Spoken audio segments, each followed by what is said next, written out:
ঈদুল আজহাকে সামনে রেখে দেশ জুড়ে জমে উঠেছে পশুর হাট। বিভিন্ন জেলার হাটে তোলা হচ্ছে নানা জাতের বাহারি সব গবাদি পশু।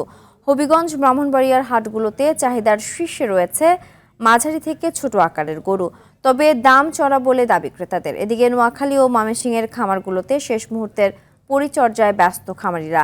সীমান্ত দিয়ে গরু প্রবেশ না করলে ভালো দাম পাবার প্রত্যাশা তাদের।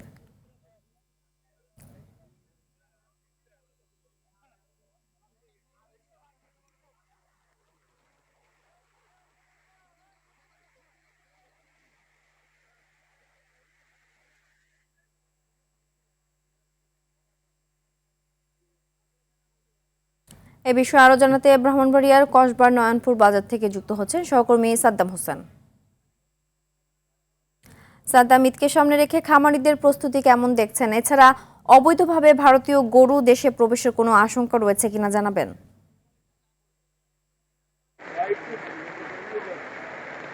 হ্যাঁ, আপনাকে ধন্যবাদ। আপনি জানেন যে কুরবানির ঈদ যত ঘনিয়ে আসছে, সীমান্ত এলাকায় যে পশুর হাটগুলো রয়েছে সেগুলো কিন্তু ইতিমধ্যে জমে উঠেছে। আমি যে কসবার নয়নপুর ঐতিহ্যবাহী একটি বাজার, এই বাজারের এখানকার স্থানীয় যারা খামারি রয়েছেন তারা কিন্তু সকাল থেকে এই বাজারে তাদের কুরবানির যে বিক্রির যোগ্য যে পশুগুলো রয়েছে সেগুলো বাজারে তুলেছেন। এবং এখানকার যে বেশ কয়েকজন বিক্রেতা এবং ক্রেতার সাথে কথা বলেছি, তারা যেমনটা বলছে যে আসলে দিন বাড়ার সাথে সাথে তাদের যে পশু বিক্রি এবং কেনা বিক্রির যে ধুম সেটা আসলে হয়তো বা পড়বে।